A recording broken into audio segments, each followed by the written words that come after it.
and welcome back to Kid TV. Today is Vlogmas Day 2 and today, as promised, I'm gonna be sharing with you the house tour of our rest house. So ayan, ang init-init actually. Hindi ko alam kung saan nanggagaling itong energy nito. Kanina, antok na antok ako, but before we go home, I just wanna do a house tour kasi nga pinramis ko sa inyo kahapon na makikita nyo yun today. This house has been built parang ever since 2005, I think. If you can still remember or if you've been a part of this channel since the beginnings, nakita nyo na tong house tour na ito prior to its renovation. So ayan sa I button, i-click nyo yan, nandiyan ang ating 2017 house tour. Pero after 2 years, na-renovate na siya. My mom decided to renovate. Kasi nga, nakita nyo naman, if hindi nyo pa napapanood, I suggest na panoorin nyo muna yon. Yung built nito was completely different because before, it was more of an old style kind of house. Para talaga siyang resting house ng matatanda, ganon. Now that it's renovated, if you can see from the background, mas naging modern na yung take ng house. Also pala, just a quick disclaimer na yung may mga item pieces dyan na parang kung titingnan nyo parang hindi bagay kung saan siya nakalagay. It's just that yung mga pieces na yon are mostly wood or out of Nara. So, hindi talaga matapon ng nanay ko or hindi niya mabenta because danggaling pa yun sa old house namin sa Tarlac and old house namin sa may QC. So, talagang my mom can't let go of those stuff. Kaya talagang okay lang naman kasi medyo okay pa rin naman. Hindi namin to pina-design or anything. Talagang everything, almost everything na bagong gamit ay from Mandaue. Hindi po ito sponsored pero doon talaga mas mura. And since hindi na rin masyadong ginastosan itong bahay na ito in terms of furniture kasi hindi naman kami lagi nandito. Napapadalas lang kami lately because, may mga agenda yung nanay ko dito sa mga lupa-lupa. But other than that, we only go here every weekend or hindi man lang every weekend, minsan every other weekend. Hence, hindi ganun ka super fully furnished ito. But nonetheless, it's still a home. It's still a paradise to my parents. So, ang dami ko na namang daga! What? Dami ko na namang dada. Let's begin. So, ang pinaka-love ko rin dito sa rest house namin ay aming pathway. Ito. Come on, let's go. Pero pag ganito yung, parang sa amin, sarili namin to. Tapos, if you look around, palaya ng nanay ko. Mas magsasaka real. Ano sabi ng mami mo dyan? Abot ng iyong tanaw kanya. Sarap lang yun. Pero ayan, nakapalibot kami sa palay. So, our home is the center of her lands. Asyandera ka, girl. Yung pinakapangit din from previous house tour ko ng rest house was the landscape. Slowly, we're trying to build a better landscaping dito. Especially since we are trying to, siguro in the next future or in the next year, we're trying to transform this into an events place dito sa Bulacan. But, tingnan natin. Or maybe an Airbnb. So, ito pa rin yun. Yan pa rin yung parang, yan pa rin yung, ano tawag dyan? Yan pa rin yung aming pond or falls. Pero, sana hopefully, by next year, matransform na yan into a swimming pool. Kasi yun naman talaga yung pinanata ko sa nanay ko na if we're trying to make this an Airbnb or parang a bakasyonan type of area na some people can rent, mas okay kung may pool. So, ayan, we are maybe thinking about transforming that into a pool. Especially since marami rin akong pamangkin. But anyway, let's go. This house, similar to the old, konti lang talaga yung renovation, but parang ang laki ng pinagbago. Kasi nga, from old house to a modern house. So, yun talaga yung complete changes. Similar to the old house tour, meron paling 3 entrance. One dito sa living room. Second sa dining room, which is ayon. And last is dun sa may dirty kitchen. Namamaya nyo na makikita. Okay, so going in, hindi ako makapasok. Ayan. Going in, this is the living area. So, ito, dati hindi ito yung setup namin. Siguro try natin natin sa editing kung makakaya, kung mapapasok yung old living room. Ito siya, pinaka main living room namin. Meron lang accent chair dyan, sofa, and another sofa. Kasi ito, Yan din yung dalawang chairs from our old house sa Concepcion. Kaya dito na lang nilagay. Tapos ayan. So ayun, di ba magkaiba na siya? Iba na yung sala set na meron kami. Again, most of the items here are from Mandaue. So itong dalawang upuan na to, matagal na to dito.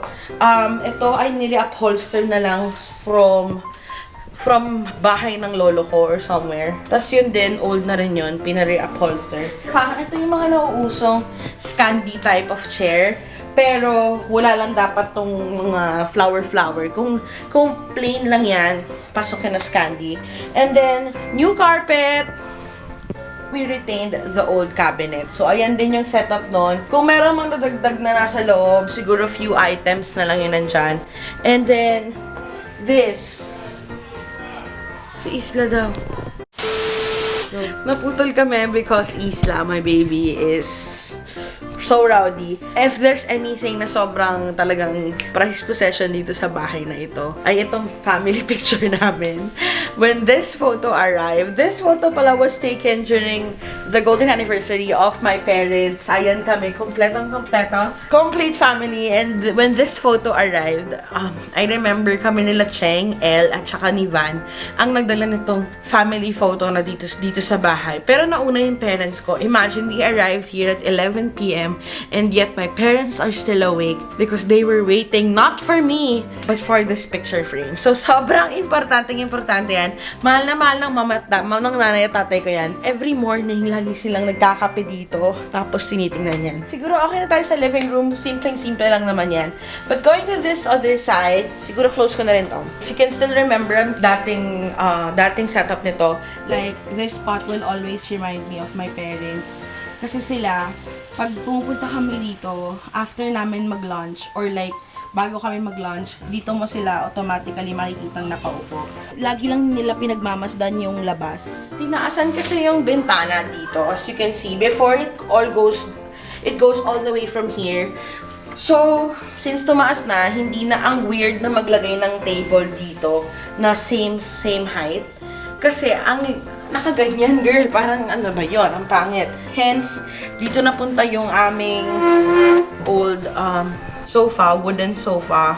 Na again, ito na naman yung mga bagay na parang mukhang ewan. Pero I think it works naman somehow. Nagiging sitting area din to kapag may mga bisita. I guess siguro yung isa sa mga major differences dito sa aming house is that when we change this into a modern house, mas uminit kasi mas yung heat pumapasok since cement. Before kasi, the air was just flowing since yung yung pinaka-primarily na material na gamit ay wood. Pero now that it's cement, mas na-i-insulate siguro yung heat.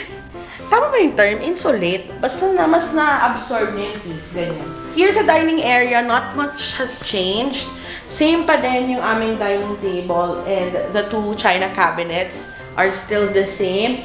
The only thing na pinaka nagbago dito are the flooring and the doors. Iba rin yung door namin before. And siguro yung windows, yun nga, ngayon glass windows na siya. This one, dati, meron lang siyang parang maliit na table na may mga platong pang display. But now we bought this buffet cabinet from Mandaue again. Tapos ayan, dinis nag-style na lang ng konti yung parents ko. This one has been here ever since. And then here's a dirty kitchen namin. Actually, the only kitchen. Nothing has changed kasi same pa rin naman ito. Same yung table. And then the only thing na pinalitan namin dito ay yung ref and also the countertops ng kitchen. Lababo. Yung countertops ng kitchen namin and yung lababo pinalitan. But here's the CR namin. Ito siguro yung pinakamatagal na ginawa. Pero wala namang ganong nagbago. We retained the same tiles except sa flooring. Tapos same pa rin naman, but it's just that before, naalala niyo ba yung reklamo ko? Dati, kapag tatai ka dito, napakasikip. Parang, eto na yun. Upo ka, parang kasing hinati siya into two doors. There's this CR for jebsing, and the other one is for shower. So right now, inisa na lang siya, and this is how it looks like. Ayan. Mas naging maluwag, I guess. Ayan, tas nilagyan na ng shower curtain. Ayan. Shower. typical na toilet. Tapos meron pa ditong sink. So, mas maluwag and mas better siya, I guess. Siguro bago tayo umikot sa mga rooms, labas na rin tayo. Hi, Bunso. Excuse me po. Square meters. Mami, ilan square meters daw to? Which one? The whole This. rest house. Ito? 3,101. 3,101. Sabi niya 200 square meters. Sabi ko, ang laki naman ito. Itong area, ito naka-fence. Yung fenced area namin is 3,101 square meters. Tapos, nakita niyo to before, pero before merong marami pang puno. But now, it's completely open. So, sabi ko nga, pagka na-transform talaga ito into a Airbnb or a resort type of place, magkakaroon ka ng parking area. Tapos pwede mo siyang i-transform pa yung other side into a parang events hall, diba? Pwede mo pa rin siyang gawin ng ganun. And you can do so much dito sa land kasi nga 3,101 square meters siya. Pero 200 ko. so far, ang aliwalas na tingnan. Meron lang kaming mga ibang puno dyan na naputol from the bagyo. Dati meron ditong house, small house, pero dinemolish na rin siya. Because again, we're trying to transform this into a profit-generating lugar. Okay, before we go up, let's visit the two rooms na nandito sa first floor. But again, if you can still remember this, I think this was in the terrace back in the old house tour. Dinagay namin siya dito, pinare-upholster, so naayos na siya. And dito, kaya siya nandito kasi my dad, when he arrives, gusto niya pa rin na nakikita yung nanay ko. Pero gusto niya, safely resting siya. So, dito siya tumatambay. I know this doesn't look parang tama dyan sa right place na yan. Siguro, pag naayos, mahanap, hindi man ayos. Siguro, it works for him na nandito siya. Moving on to the first room, here's the first floor. This is the only room na hindi bago yung mga gamit because yung nandito is yung mga galing sa bahay ng dad ko, interlock. So, ito yung sinasabi ko nga sa inyong Nara. This is a modern house pero may mga ibang rooms na medyo weird kasi old yung nakalagay na gamit sa loob. So, again, hindi matapon because Nara. So, we just reused. We just placed the old items here.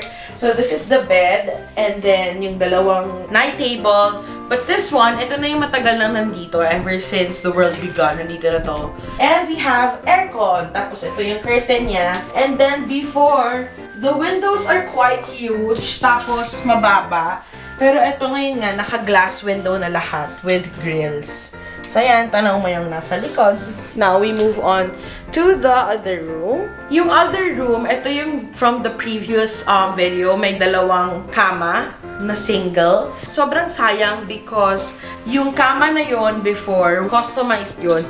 Ngayon nga, since most of our beddings here ay binili lang from stores, so hindi namin nakuha yung mga size. So, yung dalawang kama dito, ganun pa rin yung layout. May dalawang single bed, pero yung single bed dito ay napakaliit. Single talaga. Single talaga. Ayan. Ayan. Napakaliit, di ba? Pero okay lang yan kasi we're planning to change this up. Tapos, we retained this one. We retained the drawers. Pero ito, medyo loud yung kulay ng room na ito because it's stripes, green and white.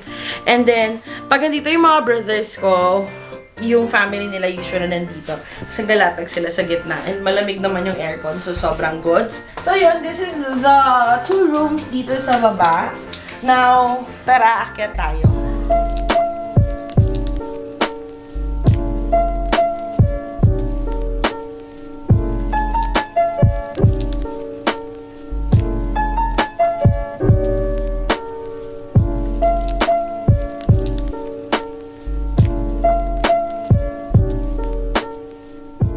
Stairs. We kept the same layout of the stairs. It's just that right now, ginawa naming metal ito para mas sturdy. Before, all wood siya. Here we are in the second living room or the second floor living room. So, before, iba yung aming sofa. Pinalitan namin yung sofa namin ng ganito. This setup here, wala to dati dito. And then, two accent chairs. No, wala rin yan dati dito. Tapos, this used to house a television. Medyo awkward yung situation dito. Kasi dapat nandito yung TV mo. So, dapat hindi ganito ka-bulky yung chair, ay yung sofa. Pero ang cute ng sofa na to, di ba? Sobrang cute. I love this sofa. Ganito lang siya, as is lang siya.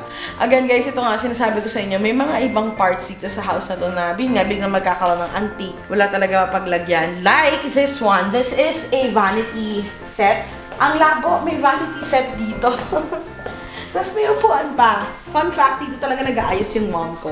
Ito na naman yung mga isa sa mga bagay na hindi nila ma-throw or hindi nila matapon or hindi nila maipamigay or hindi nila maibenta due to sentimental reasons. And we still have the sunbed, the day bed here na ganito. Anong tawag dito? Yung parang old style na sunbed. Ayan, sobrang cute nito. Ever since naman nandiyan na yan, hindi nga nagagamit yun. Rarely used. Bago tayo lumabas sa terrace, let's visit first the master's bedroom. This is the room of my parents. Na full disclaimer, medyo magulo because we've been here for like 2 days na. But this is it. King size na bed, 2 night tables, and then plain beige na ano. And then, there's that TV. Again, I bought the Android TV box on Lazada. I'm gonna link it below. Then, there's this old na naman, old na vanity area. Diba? Sobrang all over the place. But that's it. This is it so far. Ganito lang kasimple. And it works just fine because pagtulog lang naman talaga. Tulugan area lang naman. And my dad can't live without his TV set. So, it's a must. Especially now na na-discover niya na ang Netflix. Similar lang with before. There's a connecting CR na gray yung theme. And then, here's my baby Isla. And this is my room na very simple lang din. Again, I'm not planning to rearrange or i-fully furnish itong room na ito. Plain gray, tapos meron lang tayong, ano dito, tawag dito, parang display area na triangular display area na may deodorant. Pero ang plano ko talaga ayusin sana ito. There's my silver play button kasi I'm planning to put it sa mga walls ko or put it sa wall. Ewan ko sa wall. Pero here's my bed. I love my bed. Ano siya? Parang irregular shape. Tapos, ang ganda ng foam ko kasi it's, 8 inches. Tapos, there's this mirror lang. Mirror. If I would change anything here sa room ko, siguro I'm just gonna add a TV set here sa gitna. Because TV is life, Anez. We also bought parang a prepaid Wi-Fi here. So, whenever we go here, we can just load it na lang for Wi-Fi.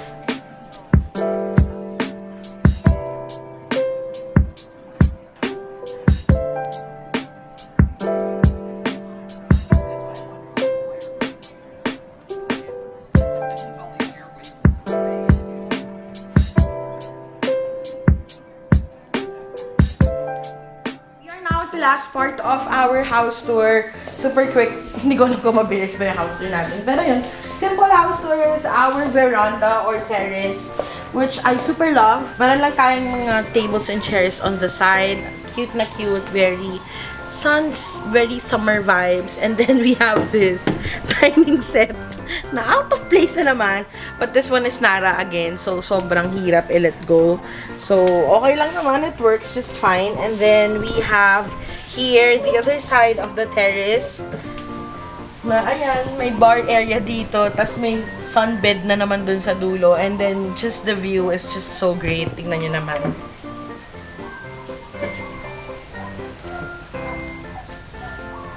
Diba? And so that is it, guys. That is it for today's Vlogmas Day 2.